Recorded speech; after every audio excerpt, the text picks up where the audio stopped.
예, 오늘 우리가 읽은 이 말씀 해답이 뭘까요? 지금 이스라엘 백성이 다 망했어요. 오늘도 읽어보는 11절 18절까지는 처참한 멸망당한 나라의 모습을 우리에게 보여주고 있습니다. 결론은 뭘까?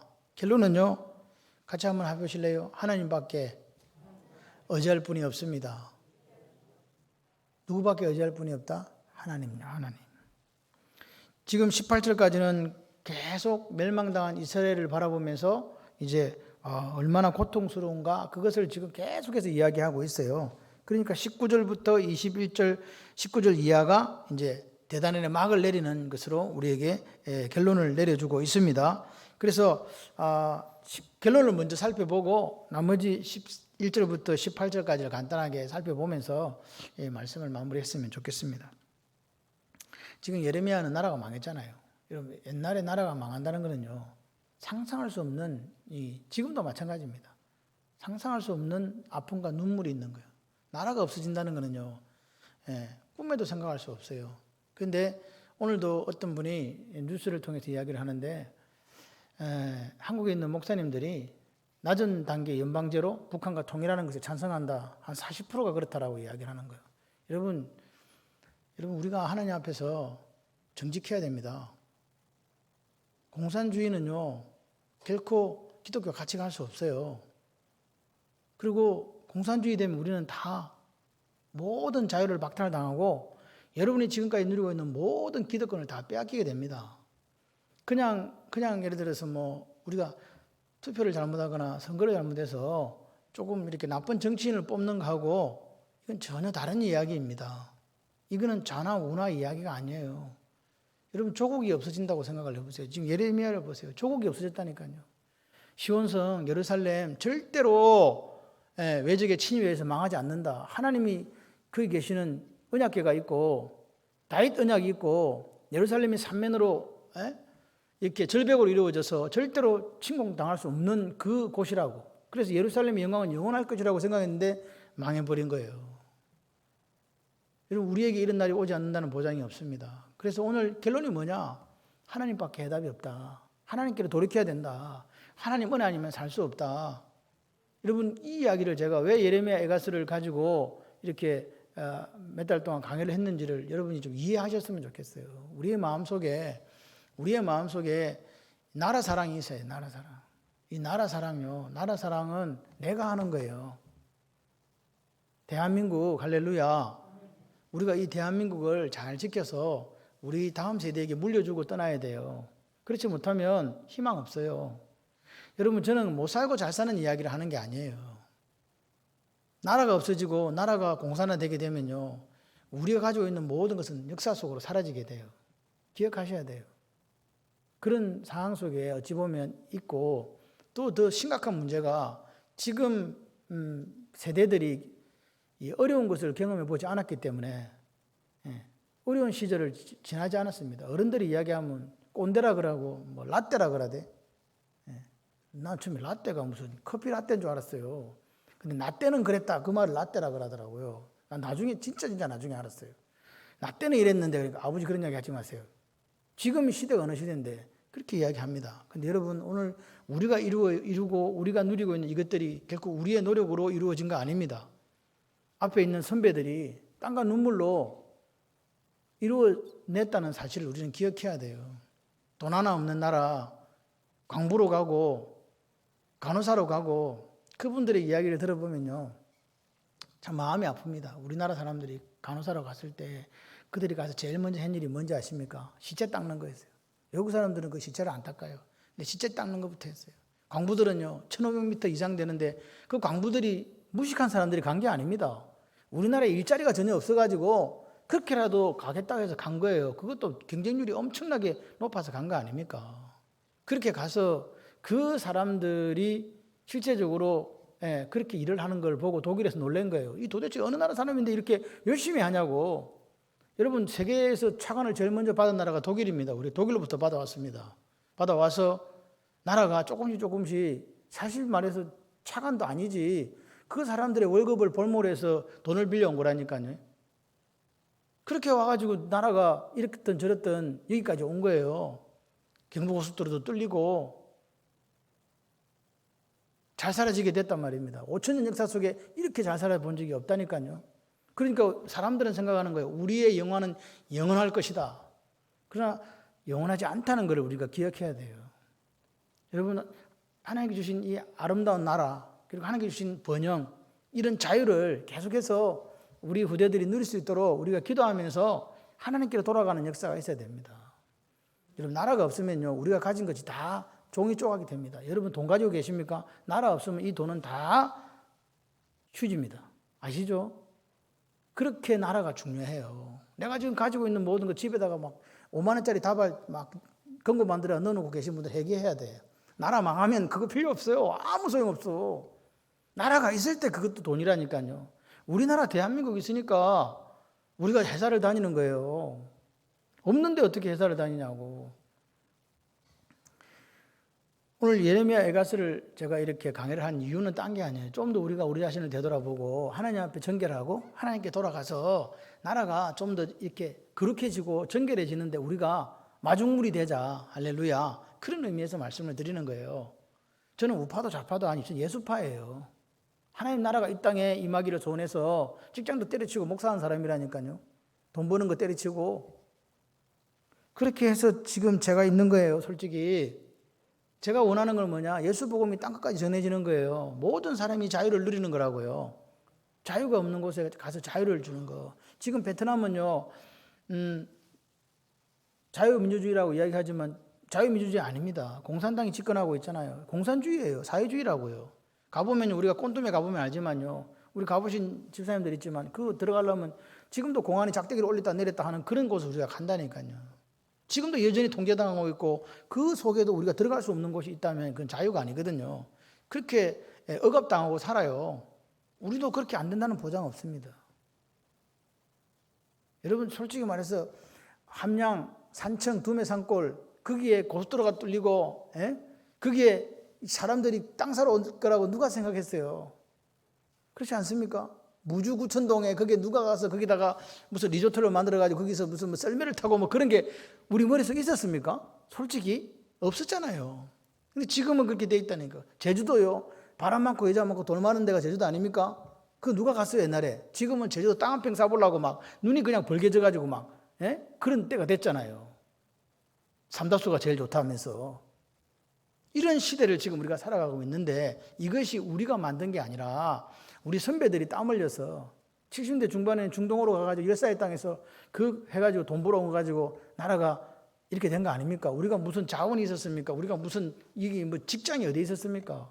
왜 우리가 시골 사람들이 부산으로 가고 왜 서울로 갔습니까? 농촌에서는 먹고 살 게 없어서 도시로 온 거 아닙니까? 그나마 가서 하루 벌어서 먹고 살 수 있는 일이 뭔가 해서 그잖아요. 근데 지금은 그런 이야기 하면요 꼰대라고 이야기하고 그런 이야기 하면 라떼라고 이야기한다며. 그래도 사실은 사실이잖아요.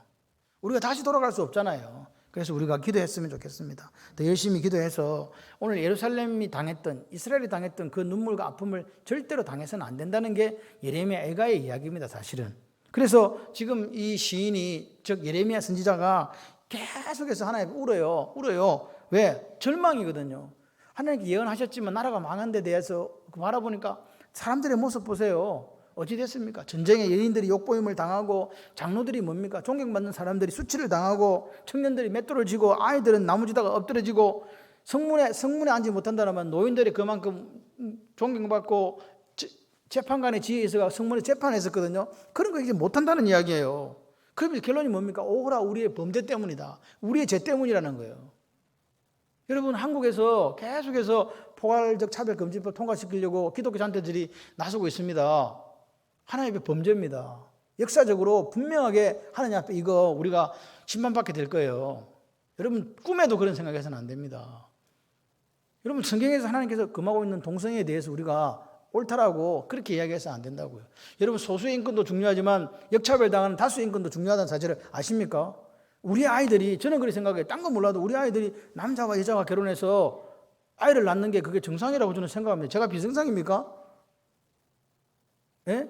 그래서 우리 지금 법에는 엄마 아빠라고 표현이 이제 부모를 표현하지 않습니다. 부모 1, 부모입니다. 남자 엄마, 남자 아빠. 이렇게 된다는 거예요. 그래도 우리는 괜찮다고 이야기하는 거예요. 기독교인들이, 목사들이. 이게 어디서 왔냐 이 말입니다. 이게 가능한 이야기입니까? 여러분, 하나님의 원칙은요, 남녀를 통해서요, 한 경건한 자손을 얻게 하시겠다고 하나님께서 말씀하셨잖아요. 없습니다. 우리나라가 지금 전 세계적으로 제일 지금 이 출산율이 낮은 나라가 됐습니다. 여러분, 30년 뒤에요, 우리나라에 지금 없습니다. 지금 올해 지방에 있는 대학들 다 미달됐습니다. 왜? 아이가 없으니까. 사람이 있어야 학교 공부하러 갈 애가 있어야지. 그렇게 되어버렸다니까요. 여러분, 지금 아이가 없으면 미래가 없어요. 좀 더 제가 심한 말을 하면 쪽수가 돼야지, 쪽수가. 쪽수가 뭔지 아세요? 사람 수요. 쪽수가 돼야 싸우지. 누가하고 쪽발애들하고 싸우든지 애놈들하고 싸우든지 누가하고 싸울 거 아니에요. 사람이 없는데 누가하고 싸우냐고. 여러분, 오늘 보십시오. 하나님은 어떤 분일까? 예레미야 선지자는 안 거예요. 그 가장 깊은 절망 속에 소망이 있더라. 그죠? 그래서 하나님이 어떤 분인가 자꾸 알아가는 거예요. 하나님 어떤 분인가? 우리를 멸망시켰는데 그러면 멸망당한 우리를 그냥 두는 분인가?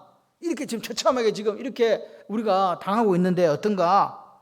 그런데 보세요. 19절 한번 보시죠. 19절에 이 우리라는 단어가 계속 나옵니다. 너와 나가 우리잖아요. 근데 우리는, 여기 보십시오. 19절 한번 읽어볼까요? 여호와여 주는 영원히 계시오며 주의 보좌는 대대에 이르나이다. 지금 예레미야 선지자가 이야기하는 거예요. 여호와여 주는 영원히 계시다. 무슨 말입니까? 주의 보좌는 대대에 이릅니다. 이 말이 무슨 말이냐고요. 하나님께서 영원히 통치한다는 말이에요. 여러분, 이게 무슨 말이냐? 여러분 생각해 봐요. 하나님 나에게 복 주셔가지고 돈이 잘 벌려. 그죠?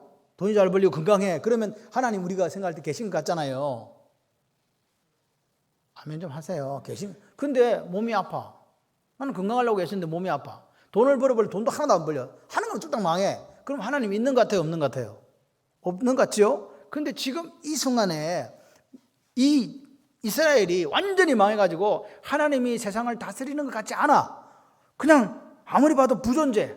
계시다면 이렇게 우리가 당할 수 있는가 하는 상황 속에서도 예레미야 선지자가 뭐라고 고백했냐니까? 여호와여 주는 영원히 계십니다. 당신은 영원한 통치자입니다.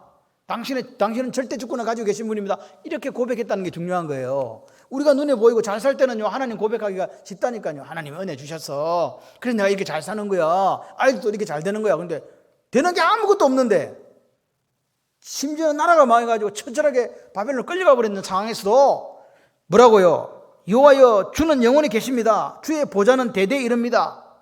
여기 지금 끝나는 게 아니라 세대를 거쳐 영원토록 하나님 보좌는 있습니다. 이렇게 고백하는 게 이게 얼마나 멋있어요.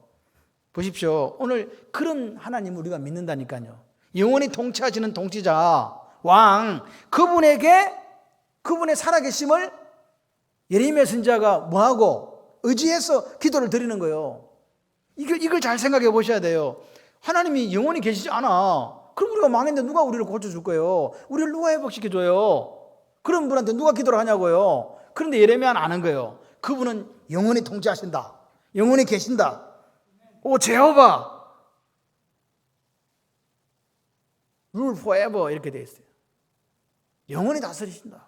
그분이 다스리시는 거예요. 우리가 다스리는 게. 우리는 유한해요. 유한한 삶을 가지고 영원을 사는 사람들이 우리입니다. 오늘을 행복하게 사셔야 돼요. 예배 드릴 때 예배 자리에 있어야 그게 정상이라니까요. 기도할 때 기도할 자리에 있어야 정상이라고요. 우리의 시간의 끝을 우리는 몰라요. 아무리 우리가 젊고 우리가 아무리 건강해도 하나님께서 부르시면 가야 되는 게 인생이란 말입니다. 너희가 염려함으로 너희 길을 한 자나 더 할 수 있냐? 없다라고 이야기하잖아요. 다 성경은 뻔히 알아요. 그러면서도 천년만년 살 것처럼 내일 해야지, 모레 해야지, 또 시간이 좀 생기면 해야지. 그렇게 하고 미루잖아요. 오늘 이스라엘 백성을 보세요. 철저하게 망했다니까요. 그런데 그 속에서 이 사람들이 이제 어떤 모습을 보이냐? 성숙한 모습을 보이는 거예요, 이제. 성숙한 모습을 보이는 거예요.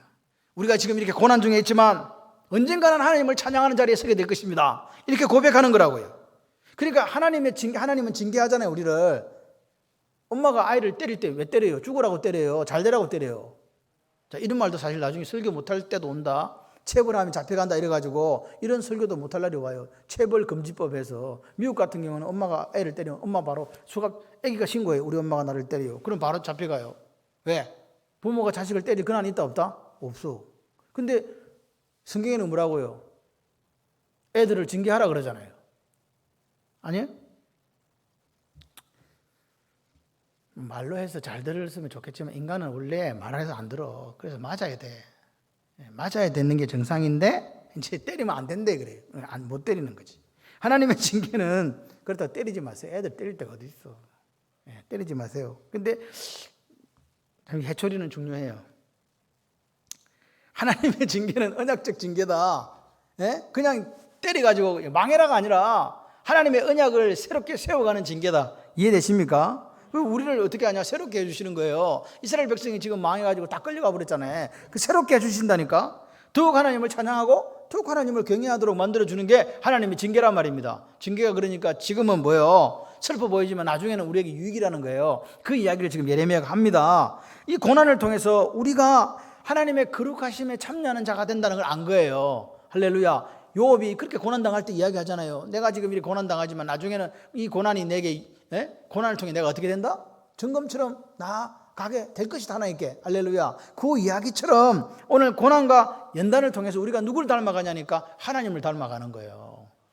우리 자녀들이 하나님을 닮아가고 우리나라가 하나님을 닮아가고 이 백성들이 하나님을 닮아가야 돼요. 교회들이 하나님을 닮아가야 된다니까요. 아멘이십니까? 그래서 그 하나님의 성품을 첼렘을 닮아가면 하나님이 기뻐하시는 의와 평강의 열매를 맺는 거예요. 내가 기뻐하는 열매 말고 누가 기뻐하시는 열매를 맺는다고. 하나님이 기뻐하시는 의와 평강의 열매를 맺는다. 믿으시면 아멘. 그러니까 우리가 고난당하면요, 오늘 예레미야나 이스라엘 백성들처럼 누구 바라보자? 하나님 바라보자. 하나님은 사랑이 있다. 하나님은 절대로 우리를 이 구덩텅이에 그냥 내버려 두는 분이 아니야. 언젠가는 끄집어내 준다. 왜? 그분은 영원한 통치자이시니까. 영원히 계실 분이니까. 아멘. 그렇습니다. 20절 한번 보세요. 주께서 어찌하여 우리를 영원히 잊으시오며 우리를 이같이 오래 버리시나이까. 지금은 이 버렸다는 이야기가 아니에요. 19절을 보면 뭐예요? 이거는 역설적인 이야기예요. 버렸는데 결코 하나님은 우리를 영원히 버리지 않는다 그 말이에요. 아멘. 결코 하나님은 우리를 영원히 잊어버리시거나 버리지 않는 분이시다. 그래서 21절로 보세요. 여호와여 한번 읽어볼까요? 우리를 주께로 돌이키소서. 그리하시면 우리가 주께로 돌아가겠사오니 우리의 날들을 다시 새롭게 하사 옛적 같게 하옵소서. 이거는 오늘 우리가 읽지 않았지만 5장 1절에 여호와여 우리가 당한 것을 기억하시고 우리가 받은 치욕을 살펴보옵소서. 그러면서 어떻게 하라고요? 우리를 돌아오게 하셔가지고 옛날에 그 영화를 다시 누릴 수 있도록 해주세요. 이해되십니까? 그렇습니다. 그래서 이게 뭔 말입니까? 영원히 통치하시는 하나님에게로 우리가 돌아가야 된다는 거잖아요. 그리고 이게 사는 길이라고요. 누구에게로 돌아가자? 하나님께로 돌아가자. 그죠? 그럼 왜 이제 자기가 이 에레미야 에가스를 쓰면서 이야기한 거예요. 우리가 왜 이렇게 됐는가? 우리 죄 때문에 벌 받는다. 하나님도 아셨다 이야기한 거잖아요. 그래서 3장에도 계속 나와요. 우리 행위를 스스로 조사해가지고 누구에게 돌아가자? 여호와께로 돌아가자. 이렇게 했지 않습니까? 그러니까 보세요. 여기는 21절을 보시면 하나님께서 우리를 돌이키게 해주신다라는 믿음이 있는 거고, 또 한 가지는 우리 입장에서 볼 때는 우리가 돌이키겠습니다, 회개하겠습니다 하는 두 개가 같이 있다는 거예요. 이해되시죠? 그러니까 지금 어떻게 회복시켜달라니까, 옛날에 우리가 보십시오. 옛적같이 옛날에 우리가 다윗의 영광이 있던 나라, 하나님의 영광이 하나님 임재가 있던 나라, 그런 나라처럼 그때 주님이 우리에게 주신 은혜를 풍성하게 누리는 그런 때처럼 회복시켜 주세요 라는 단언이 있는 거예요. 그죠? 그런데 더 중요한 말은 뭐냐? 우리를 주께로 돌이키소서. 우리가 돌아간다는 말이에요. 주님이 돌이켜 주신다는 말이에요. 이게 지금 그냥 우리가 이렇게 그럼 내 회개하고 돌아가야 되겠다. 돌아가는 게 아니네? 어떻게 해요? 여호와여 우리를 주께로 돌이켜 주십시오. 돌이키게 해 주십시오. 그래야면 우리가 돌아가겠습니다 이 말이거든요. 다시 말해서 하나님이 우리를 돌아보지 않으면 희망 없어요. 하나님이 이 나라 이 민족 돌아보지 않고, 우리 가정 돌아보지 않고, 우리 자녀들 돌아보지 않으면 희망 없다는 이야기예요. 누가 돌아보셔야 된다?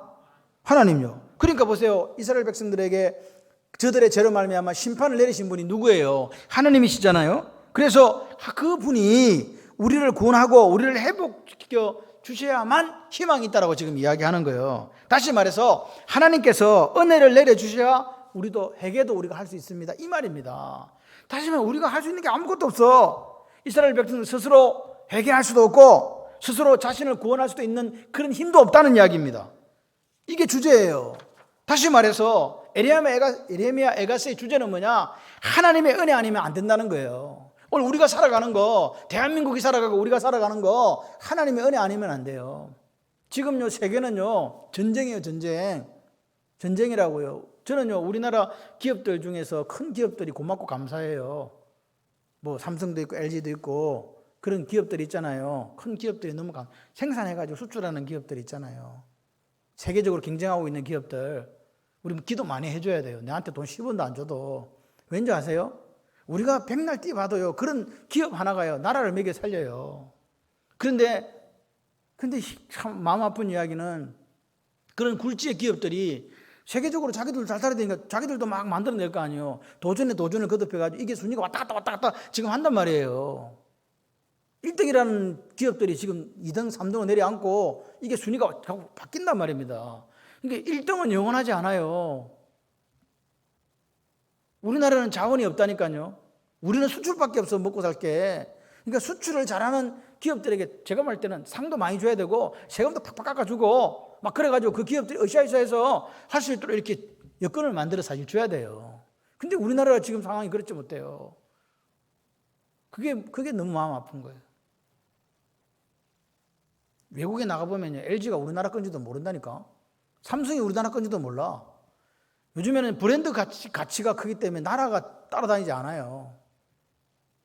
근데 그 기업 하나가 나라 전체를 살린다니까요. 삼성이 베트남에 가가지고 베트남에 지금 어찌 된지 아세요?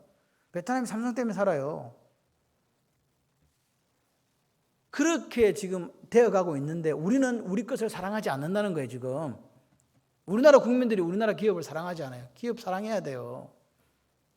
아멘도 안 하시는 거 보니까 그들이 잘 되든지 말든지 난 모르겠다. 그렇지 않아요. 이 낙수 효과가 뭔지 아세요? 그런 기업들이 그렇게 힘써서 애써서 한 그것들을 다른 사람들이 그 수혜를 이렇게 받고 있는 거란 말입니다. 우리가 뭐 은행이 혼자 있으면 뭐해? 돈 갖다 예금할 사람도 없는데 백성들이 돈을 벌어갖고 주머니가 두둑해야 은행에도 돈을 가지고 올 거 아니에요? 아닌가? 그러니까 어딘가가 생산을 해가지고 돈을 벌어야. 여러분 생각해, 공무원이요. 백성이 있고 나라가 없는데 공무원이 어디 가서 공무원해요? 아이들이 아무도 없는데 선생님이 어디 가서 아이들을 가르쳐요?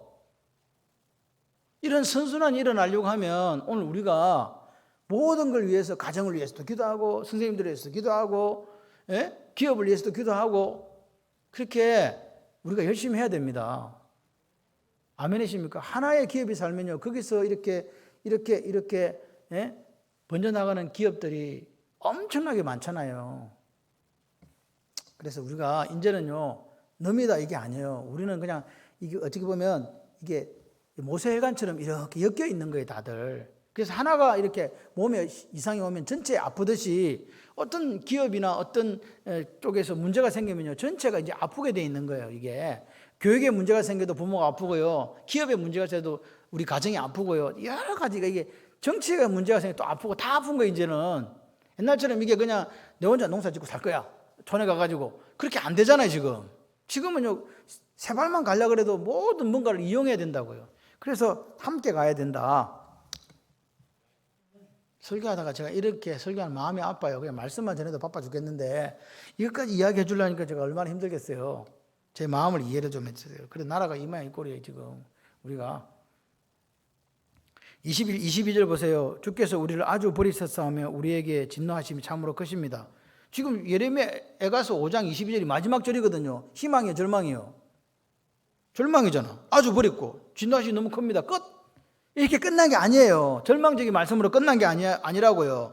하나님이 이스라엘 백성을 아주 버리셨다는 이 말씀은 비참한 결과로 끝나는 게 아니라고요. 하나님의 마음은 이렇게 비참하게 끝날 수밖에 없는 우리를 끝까지 사랑하신다 그 말입니다. 아멘이십니까? 하나님은 포기가 없으세요. 하나님은 우리를 끝까지 사랑하세요. 그게 하나님 우리를 향하신 그분의 모습이라니까요. 우리가 이렇게 잘못했어도 하나님은 우리를 끝까지 뭐한다? 사랑한다. 우리가 하는 행사 굳이 딱 보니까 심판받고 완전히 버림받아 마땅하지만 하나님은 포기한다, 포기하지 않는다. 포기하지 않으신다. 아멘이십니까? 하나님은 절대로 버리지 않고 당신이 약속하신 그 언약을 이룬다. 그러니까 하나님 우리를 포기하지 않으시는구나. 우리가 이렇게 못나도. 그래서 우리가 어떻게 된다고요? 우리를 포기하지 않고 끝까지 사랑하시는 그분이니까 우리가 힘들고 어려워도 그분께로 돌아가야 된다 그 말입니다. 돌아가자. 여호와께 돌아가자. 그래야 지금 이 난관을 극복하고 이 고통에서 해방될 수 있다. 그렇게 이야기하시는 거죠. 그게 유일한 길이에요. 해답은 지금 우리나라가 다시 새롭게 되는 유일한 길은 여호와께로 돌아가는 거예요. 그거 외에는 없어요. 이사야 49장 15절에 보니까 여인이 어찌 그 젖먹는 자식을 잊겠으며 자기 태에서 난 아들을 긍휼히 여기지 않겠느냐. 그들은 혹시 잊을지라도 나는 너를 잊지 아니할 것이라. 나는 너를 잊지 않는다는 거예요. 엄마가 자식을 잊는 경우는 사실 없어요. 근데 혹시 있을 수도 있다는 거죠. 그런데 하나님 우리를 잊는다 안 잊는다? 잊지 않으신다. 결코 잊지 않는다. 걱정하지 말라는 거예요. 어머니 사랑 위대하죠. 그죠? 엄마가 세상에서 최고요.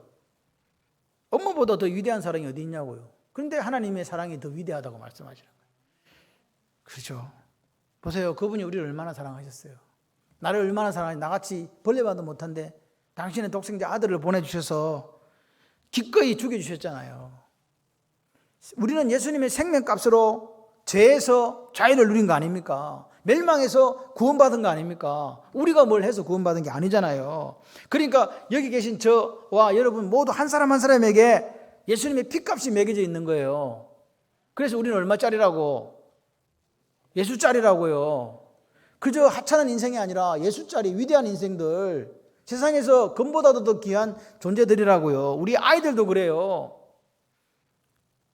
그러니까 예수의 피값으로 우리가 여기 있으니까 얼마나 우리가 고귀한 생명이냐고요. 하찮은 건 하나도 없어요. 하찮은 건 하나도 없어요. 그러니까 우리가 예수님 때문에 얼마나 존귀한 인생이 되었는가, 고귀한 인생이 되었는가를 우리는 날마다 기억해야 돼요. 그리고 하나님이 나를 향하시고 우리를 향하신 그 사랑이 얼마나 크고 놀라운 것을 항상 머릿속에 기억해야 된다고요. 가슴에 새겨야 된다고요. 그러니까 그런 사랑을 기억하니까 우리가 비록 절망 중에 있고 고통 중에 있어도 여전히 누구를 바라봐야 된다? 하나님 바라봐야 된다. 하나님을 더 경외하고 당당한 믿음으로 살아가야 된다. 그 이야기를 지금 예레미야가 하고 있다는 이야기입니다. 지금 우리가 11절부터 14절까지 보십시오. 11절부터 14절은 11절에 보세요. 대적들이 시온에서 부녀들을 유다 각 성읍에서 처녀들을 욕보였나이다. 그냥 문자 그대로 한번 해석해 보세요. 전쟁이 일어나가지고 내 사랑한 딸, 내 사랑한 아내가 대적들에게 욕보임을 당한다 그 이야기입니다. 여러분 전쟁이 일어나면 이렇게 됐다니까요. 처절하게. 여러분 우리나라가 그렇게 되지 않는다는 보장이 어디 있냐고요. 이번에 우리는 이렇게 다들 이야기하더라고요. 북한에 핵이 하나 있으니까 참 좋다. 통일된 우리 거 아니냐 이렇게 생각하시는 분이 있더라고요. 그 사람은 제가 정신 나간 사람이에요. 여러분 그 지금 핵을 누가 들고 있는데요. 이번에 북한에서 그거 할 때 그 북한의 김정은이가 분명하게 이야기했어요.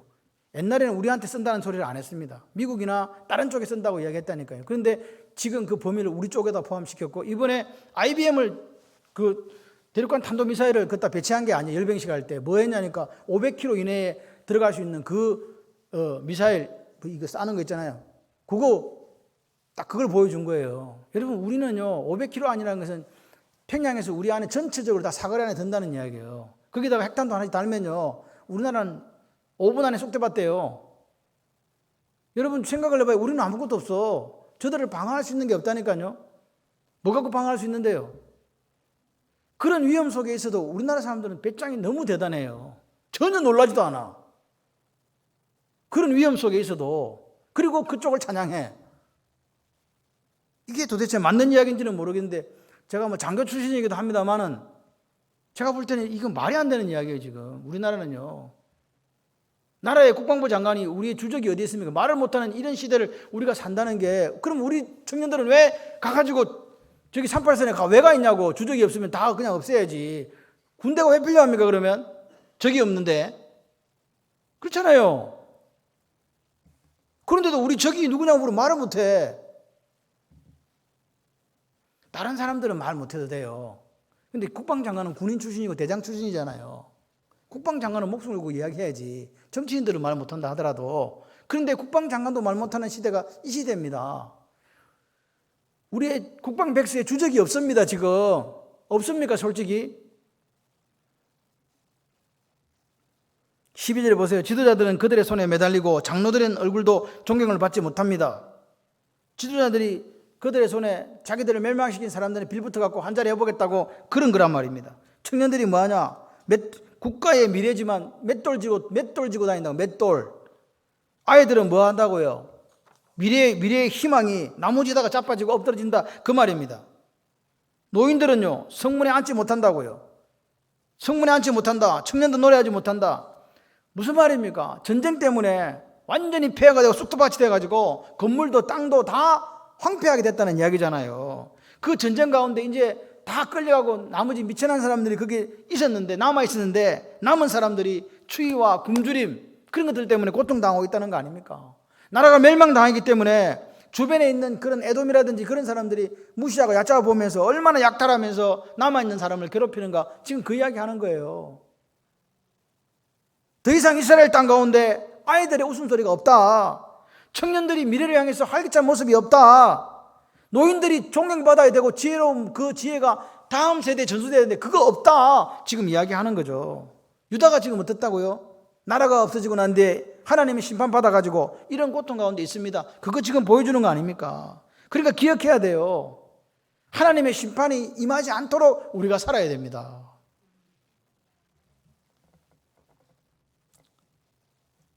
하나님이 우리에게 매를 때리니까요. 15절 보세요. 우리의 마음에는 기쁨이 그쳤고 우리의 춤이 변해서 뭐가 됐다고요? 슬픔이 됐다고요. 멜류관은요. 썩은 멜류관, 존귀하게 여기만 멜류관은 떨어지고 마음은 피곤해지고 눈이 어두워져 버리는 거예요. 누구 때문이라고요? 우리의 죄 때문이라고요. 여러분 우리가 하나님 앞에 언제 감사했습니까? 우리가 언제 하나님 앞에 하나님을 찬양하고 하나님을 존귀하게 해드렸습니까? 매너리즘에 빠져서 예배 드리는 거 하나도 예배 드리지도 못하고 겨우 주일날이나 교회 와가지고 앉았다 1시간 해주는 걸로 우리의 신앙을 대신하는 이 모습이 하나님 보시기에 정말로 저들은 나를 경외하고 나를 사랑하는 것일까? 한번 생각해 봐야 돼요. 날마다 하나님과 도적질하면서 나는 하나님의 사람이라고 강변하고 있는 거 아닌가? 우리는 한번 생각해 봐야 됩니다. 예레미야는 이야기합니다. 하나님 앞에 유다 백성들의 죄를 고백합니다. 그리고 예레미야가 소원하는 게 있어요. 하나님 앞에 우리가 회개할 때가 됐다. 돌아가야 된다. 돌이켜야 된다. 할렐루야. 근데 하나님하고 부모하고 차이가 있어요. 부모님들은 자식이 잘못된 길로 가잖아요. 그러면 자식들 잘못된 길로 갈 때 좋아요, 안 좋아요? 눈물 나죠? 하나님도 마찬가지예요. 당신의 자녀들, 거룩한 백성, 세상 나라가 잘못된 길로 가면 하나님 눈물 나요. 근데 부모는 한계가 있어요. 자식이 잘못된 길로 갈 때 아무리 자식이 말 안 들을 때면 이런 말 하잖아요. 자식 이기는 부모 없다. 자식이 진다 그렇게 이야기하잖아요. 하나님은 지실까요? 안 지실까요? 하나님은 절대로 지지 않는다. 그래서 하나님의 진노가 임하는 거예요. 하나님의 진노가 임해서 육신의 부모는 자식이 잘못할 때 어찌할 줄을 모르고 막을 수 있는 일이 없지만 하나님은 그렇지 않다는 걸 기억하라는 거예요. 하나님은요 자식을 이기고 그 길을 막아요. 왜? 멸망으로 가니까. 멸망시키더라도 다시 살리려고 하시는 하나님의 마음이 있다고요. 그래서 하나님은 오늘도 우리를 간섭해요. 일일이 간섭하고 지도한다. 여기 보시면 눈물 나는 이야기가 뭐냐? 시온산이 황폐하여 여호와가 그 안에서 노나이다. 시온산이 무슨 산이에요? 시온산은 예루살렘을 이야기하는 거예요. 예루살렘이 여호는요 황폐함을 대표하는 짐승이 여호예요. 예루살렘이 어떻게 되어버렸다고요? 완전히 해가지고 여호가 놀 정도로 그렇게 처참하게 되어버렸다는 거예요. 그 영광 없다. 예레미야는 이 에가스를 통해서 고통스러운데 뭐 때문에 고통스럽다고 이야기합니까? 너와 나의 잘못, 우리의 잘못 때문에 이렇다고 이야기하는 거죠. 그래서 마지막으로 우리가 뭐라고 이야기하냐? 회개하고 돌이키고 하나님 은혜를 구합시다. 이게 살 길입니다. 돌아갑시다. 하나님이 우리를 이렇게 심판하시고 정당하십니다. 근데 여러분 기억하십시오. 하나님의 징계는 징계로 끝나지 않습니다. 결국 하나님의 백성, 하나님의 자녀들에게 유익이 될 것입니다. 그걸 기억하십시오. 그래서 예레미야 애가를 쓴 거예요. 시편 119편 71절에 고난당하는 것이 내게 유익이라. 내가 고난당했는데 그게 뭐라고요? 내한테 유익하다 그 말입니다. 왜? 이로 말미암아 주의 율례들을 내가 배우게 되었습니다. 무슨 말입니까? 하나님 말씀 사람이 되어서, 하나님 말씀으로 사는 사람이 되어서 그게 내게 유익이 되고, 내가 하나님 원하시는 길을 말씀을 따라 내 발에 등불이신 그 하나님을 따라 걸어가게 되었다 그 말 아닙니까? 여러분, 오늘 우리가 예배 드리는 거, 이 한 시간이 오늘 우리 인생, 여러분의 삶을 좌지우지합니다. 좌우합니다. 분명합니다. 말씀이 내 마음에 밭에 떨어지는 사람, 그래서 그렇게 살기를 결단하고 순종하는 사람들에게 하나님의 역사가 나타나는 거예요. 여러분, 오늘 예레미야는 이야기합니다. 우리가 심판을 통해서 고통당하고 아프지만 하나님은 이를 통해서 우리를 낮추시고 겸손하게 하신다. 그런데 이 겸손이 여기서 끝나는 게 아니다. 우리를 고치고 우리를 살리는 사랑의 매다. 이걸 통해서 우리가 하나님 앞에 더 변화되고 성숙한 그리스도인이 되어야 된다라고 예레미야는 이야기하는 거죠. 여러분, 우리가 하나님의 징계를 받으면서 예루살렘이 뭘 깨닫냐? 하나님 마음을 깨닫는 거예요. 하나님 어떤 분일까? 철드는 거예요. 철드는 거. 우리가 그랬잖아. 저는 저 철들었네. 철드는 거예요. 철들면 사람이 변하고 성장하게 됩니다. 이스라엘이 이런 고난을 통해서 다시 하나님께로 돌아와서 변화되고 성숙된 삶을 살기를 원하는 아버지의 마음을 예레미야는 알게 된 거예요. 여러분, 어떻게 하실랍니까? 예레미야가 묵상을 마치면서 이렇게 한번 제가 여러분하고 나누고 싶어요. 우리가 향후에 이렇게 이스라엘 백성들처럼 후회하고 단식하고 고통스럽게 기도하고 간구해야 되는 그런 상황 처음부터 만들지 말자. 아멘이십니까? 왜 성경이 우리에게 이걸 보여주느냐? 역사는 되풀이 되거든요. 해 아래 새가 졌기 때문에 우리도 그렇게 될 수 있다는 거예요. 그래서 이거 보고 그렇게 하지 말라는 거 아닙니까? 이런 일이 생기지 않도록 살자. 오늘이라고 일컬어지는 이 하루에 주님이 원하시는 삶을 살아내서 우리나라와 민족이, 또 우리 가정이, 우리 자녀가 이런 일을 당하지 않도록 그렇게 살았으면 좋겠다. 두 번째는 뭐냐? 우리의 유일한 대안, 우리의 해답은 영원히 살아계시는, 영원히 다스리시는 하나님밖에 없다. 아멘. 통치하시는 하나님. 그렇기 때문에 오늘 우리가 비록 다른 길로 간 사람들이 있다면 스스로 돌이켜서 죄를 회개하고 하나님 앞으로 나아가자. 이게 유일한 해결책이다. 지금 그 이야기 하는 거예요. 지금 우리는 하나님 앞에서 제대로 살지 못해요. 마귀가 우리를 속이거든요. 다른 것에 더 집중하게 만든단 말입니다. 그럴 때 우리는 어떻게 해야 되느냐? 돌아가야 돼요. 돌아가서 뭐 하자? 같이 해보실래요? 하나님의 은혜를 구하겠습니다. 은혜를 구하는 우리가 돼야 됩니다. 은혜가 뭡니까? 아무런 대가 없이, 우리가 한 것 없이 하나님께 그저 주시는 거잖아요. 구원도 우리가 할 게 없잖아요. 하나님께 주시는 거잖아요. 하나님의 은혜가 아니면 우린 죽습니다. 하나님 은혜가 아니면 나도 죽고요, 내 가정도 죽고요, 우리 교회도 죽고요, 우리나라와 민족도 죽을 수밖에 없어요. 하나님 우리에게 은혜를 베풀어 주세요. 이 나라 이 민족 가운데 하나님께서 역사하시고 통치하셔서 하나님이 가장 기뻐하시는 대한민국이 되고, 하나님께서 가장 기뻐하시는 교회들이 되고, 참 반민교회가 되고, 우리 가정 되었으면 좋겠어요. 그런 고백이 있었으면 좋겠습니다. 저는요, 하나님 은혜 아니면 죽을 수밖에 없구나. 하나님 은혜 아니면, 우리가 하나님 은혜 아니면 살 수 없어요.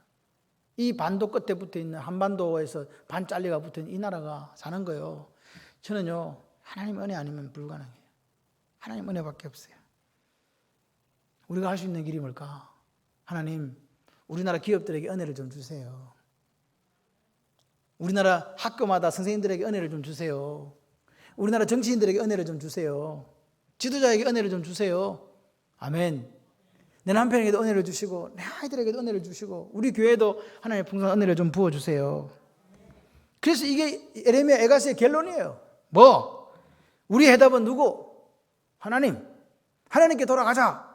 그래서 하나님이 회복시켜주는 그 기쁨과 그 평강과 그 의의 열매를 맺는 삶이 되자. 아멘이십니까?